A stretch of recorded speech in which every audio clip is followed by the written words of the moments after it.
Here's how I make simple, delicious pancakes. Mix flour, sugar, baking powder, baking soda, and salt together. Create a hole in the middle, then add 1 egg and whisk in a cup of milk. Mix until incorporated, then transfer to a glass measuring cup. Add a tablespoon of oil to a pan over low-medium heat. Allow to get hot, then add pancake batter. Cook 90 seconds, flip, then 30 more seconds. Repeat this process until all pancakes are done.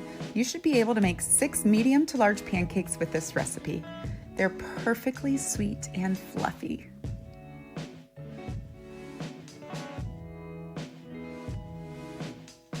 Have you tried Chipotle's barbacoa? I found a recipe that's spot on and will feed a crowd. Here's how to make it using a slow cooker.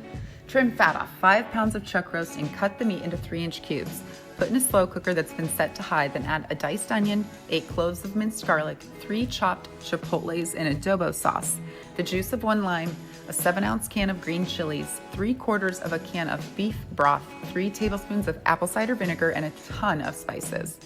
Mix and let cook for 4 hours. After 4 hours, remove the bay leaves and cook another hour. Once done cooking, remove all the meat from the juices and shred using 2 forks. If the meat isn't fork tender, add it back to the cooker for another hour. Add shredded meat to the cooker, mix and keep warm. It's insanely good. Here's how to make the Calypso shrimp pasta at Bahama Breeze. For the sauce, cook 3 cloves, minced garlic, and a stick of butter over low-medium heat. Cook 3 minutes, then add a can of strained, petite diced tomatoes. Cook 5 more minutes, then add chicken broth, clam juice, seasoning, green onions, and a 16-ounce bag of thawed, raw, peeled, and deveined large shrimp. Cook until pink. Once shrimp are pink, add 3/4 of a cup of heavy cream to the sauce and shrimp and bring to a high simmer while whisking. Add a cup of grated Parmesan cheese and continue to whisk until everything is very well incorporated and your cheese is melted. Ladle over linguine noodles, add extra green onion, and you'll think you're at the restaurant. I am begging you to change your life and make these mashed potatoes. They're so good you'll cry. Here's the lineup of ingredients. Go ahead, take a screenshot. It starts with the potatoes, 4 pounds Yukon Gold potatoes. You have to use Yukon Gold. Peel and cut each one into 4ths, 8ths, or 16ths based on size. Next, finely dice 1 yellow onion. Add potatoes to boiling salted water and cook for 20 minutes. Cook onions in 3 tablespoons melted butter over low-medium heat, also for 20 minutes. After 5 minutes, add a 1/4 cup of water to the onions. They'll look like this when they're done. Strain the potatoes and add them to a stand mixer fitted with a paddle attachment. Add heavy whipping cream, cream cheese, better than bouillon chicken flavor, Parmesan cheese, sour cream, pepper, salt, and cooked onions. Mix on low until everything is combined. Don't overmix. Top with sliced green onions. Now go and make them.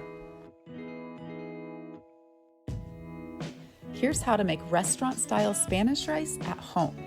Dice and cook a half a purple onion in 3 tablespoons of oil for 10 minutes. Add a clove of minced garlic, cook 2 more minutes, then add 1½ cups of uncooked medium grain rice and cook until brown, stirring often.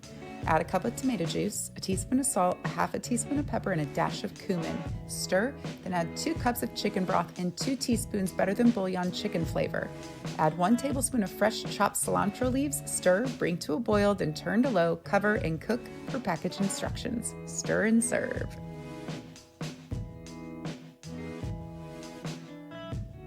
Here's how I make unfried crispy potatoes. Peel 4 pounds of Yukon Gold potatoes and cut into bite-sized pieces. Bring 2 quarts of water to a boil, then add 2 tablespoons of kosher salt and a half a teaspoon of baking soda to the water. This is a must. Add potatoes, bring back to a boil, and cook for 10 minutes.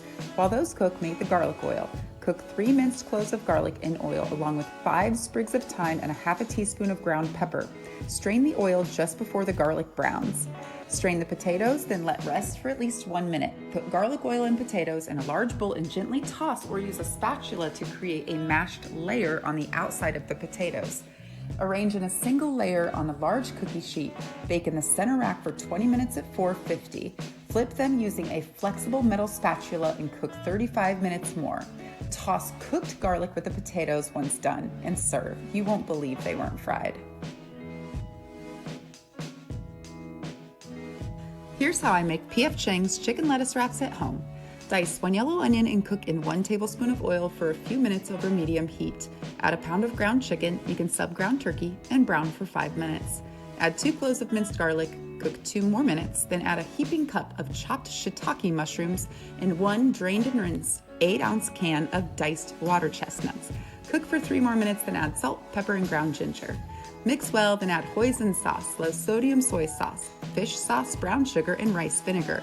For additional heat, add a tablespoon of sriracha, but this is optional. Cook for 3 to 4 minutes, stirring often, then add 3 sliced green onions and set aside. For the sauce, cook 1 clove of minced garlic for 2 minutes in a teaspoon of sesame oil and a teaspoon of vegetable oil. Then add low-sodium soy sauce, brown sugar, water, and red pepper flakes. Bring to a boil for a minute, then allow to cool. Serve everything with iceberg lettuce. You won't believe you made it at home. Listen, Mexican food is holy to me, and I will not steer you wrong with this taco salad. Start by dicing 1 purple onion and cooking in 3 tablespoons oil over medium heat for 10 minutes. Add 2 cloves minced garlic, cook 1 more minute, then add a shredded rotisserie chicken and a lot of spices. Set burner on low and move to the veggies. Have cherry tomatoes, as many as you'd like. Dice up avocados, again, as many as you'd like. Cook fresh or thawed corn in a skillet for a few minutes in butter, then add salt and pepper. All you need for the dressing is sour cream and hot sauce. Eyeball it. Assemble the salad with romaine lettuce on bottom, then in pretty rows add chicken, corn, shredded cheese, tomatoes, and avocado. Top with those pretty tri-colored tortilla strips, then go crazy with the dressing. It's healthy-ish and filling. Here's how I make chicken parmesan. Start by dicing 1 yellow onion and cooking it over medium heat in 3 tablespoons olive oil for 10 minutes. Add 5 cloves of minced garlic and cook 1 more minute, then add 2 24-ounce jars of your favorite sauce. I use Prego roasted garlic and herb. Add additional seasoning and simmer on low with the lid on while you cook the chicken and pasta. For the chicken, trim in half 4 breasts and pound to a 1/4 inch thick. Season on both sides with salt and pepper. In 3 separate pie pans, prepare the coating. Coat the chicken first in flour, then eggs, then breadcrumbs on both sides, pressing firmly. Cook chicken in 1 tablespoon butter and 1 tablespoon oil in a pan over medium heat for 3 minutes per side until golden brown. Cook the chicken in batches, adding more oil and butter to the pan each time. Keep the chicken warm on a sheet pan in a 200-degree oven. Add sliced mozzarella to the chicken, broil to soften the cheese, then serve over spaghetti.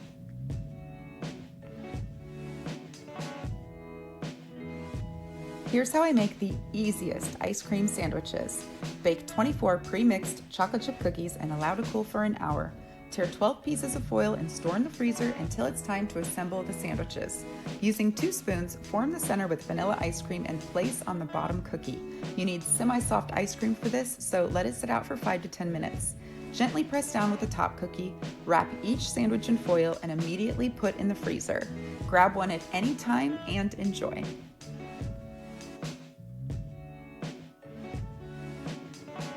Here's how I make fresh berry cheesecake crepes. In a blender, add flour, sugar, eggs, milk, and melted butter. Blend for 30 seconds, wipe the sides down, and blend again. Store for 1 hour in the fridge. In a mixer, whisk 1 cup of heavy whipping cream until peaks form. Transfer to another bowl and set aside. Using the same mixing bowl, blend 8 ounces of softened cream cheese and a cup of sugar on high until the sugar is fully incorporated. Add a teaspoon of vanilla and mix on high for another minute. Using a spatula, fold whipped cream into cream cheese mixture and store in the fridge. Time to make the crepes. Heat a non-stick skillet over medium heat and lightly butter. Pour an ounce of batter in the pan and immediately start turning the pan to make a larger circle. Flip after 30 seconds and cook 10 more seconds. Assemble the crepe with cheesecake mixture down the middle. Fresh berries of your choice. I'm using strawberries, raspberries, and blackberries. Sprinkle with powdered sugar, add more berries to the top and sides, and dig in. Here's how I make creamy risotto. Cook 2 diced yellow onions in 3 tablespoons olive oil and 3 tablespoons butter over medium heat for 10 minutes. While those cook, heat up 5 cups of chicken stock in a separate pot, then add 2 teaspoons better than bouillon chicken flavor to the stock and allow to reach a simmer. Add 1.5 cups arborio rice to the onions, cook for 1 minute, then add 1/2 cup of dry white wine and allow rice to absorb before starting the process of adding 1 ladle of chicken stock at a time to the rice. Allow almost all the liquid to be absorbed by the rice before adding another ladle of stock. Stir often. This process takes about 25 minutes. Once you have about 2 ladles of stock left, add a bag of thawed frozen peas to the rice, a teaspoon of salt, a teaspoon of pepper. Stir and finish adding the stock. Once out of stock, add a half a cup of grated Parmesan cheese, 4 ounces of cream cheese, mix well, then serve. It feels like it's giving your mouth a hug. It's so good and pairs perfectly with any protein. Here's how I make cheesy chicken Alfredo lasagna. Start by boiling 1 box of lasagna noodles per box instructions for al dente. While those cook, make your sauce. Dice and cook 1 onion in 4 tablespoons butter over medium heat for 10 minutes. Add 4 cloves of minced garlic and cook 2 minutes more. Add 8 ounces of fresh spinach leaves with the stems removed, salt and pepper, and cook spinach until it's wilted. Strain and rinse lasagna noodles under cold water and transfer spinach and onions to the pot your noodles cooked in. Add 1 quart of heavy cream, 1.5 cups of grated Parmesan cheese, 15 ounces of ricotta cheese, a teaspoon of salt, and a half teaspoon of pepper. Allow to thicken for 15 minutes, stirring often. Add 1 shredded rotisserie chicken, stir, then assemble your lasagna in a 9x13 dish as follows. Sauce, noodles, sauce, sliced mozzarella, noodles, sauce, sliced mozzarella, noodles, sauce, remaining mozzarella, and Parmesan cheese. Bake uncovered for 35 minutes at 300. This crunchy honey chicken is an Asian take on the American classic. Here's how to make it. Trim, halve, and pound 4 chicken breasts to a 1/4 inch thick and season on both sides with salt and pepper. Make your wet coating with 4 eggs and 4 tablespoons of water. Then make your dry coating with flour, salt, ground ginger, ground thyme, black pepper, cayenne pepper, and paprika. Mix well. Dip chicken in dry coating, then wet, then dry again. Shake off excess flour mixture and place on a cookie sheet until all are coated. Heat a 1/2 inch of vegetable oil in a large pan over medium heat. Once hot, cook chicken breasts in batches for 4 minutes per side. Drain on paper towels and keep warm in a 200-degree oven. While chicken cooks, make your sauce. In 2 tablespoons oil, cook 4 minced cloves of garlic over medium heat for 3 minutes. Add a cup of honey, a 1/4 cup of low-sodium soy sauce, and a 1/2 teaspoon of pepper, and bring to a boil for 4 minutes. Watch it carefully so it doesn't boil over. Dip chicken in the sauce and top with sliced green onions.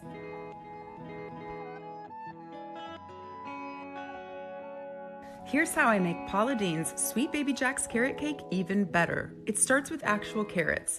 Her recipe doesn't have them, but it's a must. 1 pound, peeled and finely shredded. Mix your wet ingredients, which include sugar, oil, eggs, and 2 jars of carrots baby food. Yes, the baby food was the only carrots Paula's recipe calls for, which isn't enough, but it does enhance the flavor when real carrots are added.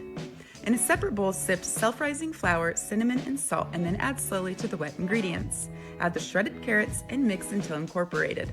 Pour into a buttered 9x13 dish or pan and bake for 1 hour 10 minutes in a 350-degree oven. While the cake cools for at least 90 minutes, mix your icing, which includes 1 stick of softened Kerrygold butter, 4 ounces of softened cream cheese, 2 cups of powdered sugar, a pinch of salt, and a teaspoon of vanilla. Use all of the frosting to ice the cake and enjoy. It's a total crowd pleaser.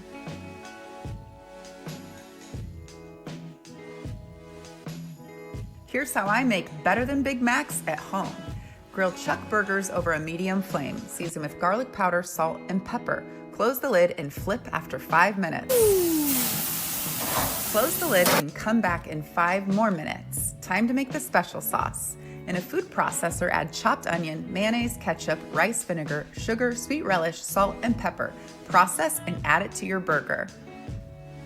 Next, add shredded lettuce, not 1, but 2 slices of American cheese, your beef patty, the bottom bun, but in the middle, more special sauce, more shredded lettuce, pickles, another beef patty, and a sesame seed bun. That's it.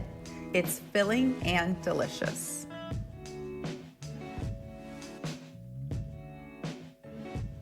Making fries at home is so easy. Here's how to do it.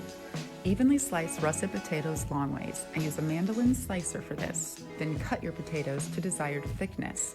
I wanted matchstick fries, so I'm making mine thin. 1 large russet potato is a serving for 1 person. It's the equivalent of an order of medium fries from McDonald's. Fill a Dutch oven with peanut oil 1 inch thick and preheat to 350 degrees. Don't cook more than 2 potatoes at a time. Drop your potatoes in the oil and cook 5 to 6 minutes until golden brown. Stir frequently with a slotted spoon. Drain on paper towels, salt, and enjoy. If you're cooking multiple batches, keep fries warm on a cookie sheet in a 200-degree oven. They're amazing. There's this sandwich in the Midwest called the Frisco Melt. It'll change your life. It all starts with the sauce. Homemade Thousand Island dressing. To a food processor, add chopped onion, mayonnaise, ketchup, rice vinegar, sugar, sweet relish, salt, and pepper. Process and set aside. I know it sounds gross, but trust me. Next, make the hamburger patties. You want really thin chuck burgers, so press them flat, season with salt and pepper, and cook in a hot pan over medium heat for 3 minutes per side. Generously butter 2 slices of sourdough bread and toast in a separate pan. Once you have about 1 minute left on cooking time, add 2 slices of Swiss cheese to one burger and 2 slices of Velveeta to the other. Stack the burgers on the toasted bread, generously top with the dressing, cut in half, and you're ready to eat. It is so good. Come back to see how I make the fries. Hey, all you cool cats and kittens. Here's how I make better than store-bought guacamole. Halve and squeeze 4 avocados into a bowl. Put 3 of the seeds in the bowl so the guacamole doesn't turn brown. Finely chop 1 bunch of cilantro leaves, removing any large stems you have, and put in the bowl along with the juice of half a lime. Pour in salt, pepper, garlic powder, and a 1/4 cup plus 2 tablespoons of your favorite salsa. Mine is Garden Fresh Gourmet's sweet onion salsa. Mix with a fork, but not too much. You still want avocado chunks. Serve with tortilla chips and don't expect leftovers. So I won a contest making this apple crisp with maple whipped cream, and you need to make it. Peel and thinly slice 4 large Granny Smith and 4 large Fuji apples. Double the amount of apples if you have small ones. I use a mix of apples because the Granny Smith bring a tartness and the Fuji bring a sweetness. They work really well together. In a large bowl, combine your apples, sugar, flour, cinnamon, and water. Mix well and set aside. In another bowl, add flour, quick cooking oats, brown sugar, baking soda, baking powder, and a stick of cold diced butter. Use a pastry cutter to mix it all together. Pour apples in a 9x13 dish and pile on all the topping. Squeeze each handful of topping, then crumble on. Bake for 1 hour and 15 minutes at 350 degrees uncovered. While that bakes, make your whipped cream. Mix heavy whipping cream, sugar, and maple flavor on high until soft peaks form. Put it on top of the crisp, sprinkle with cinnamon, and serve.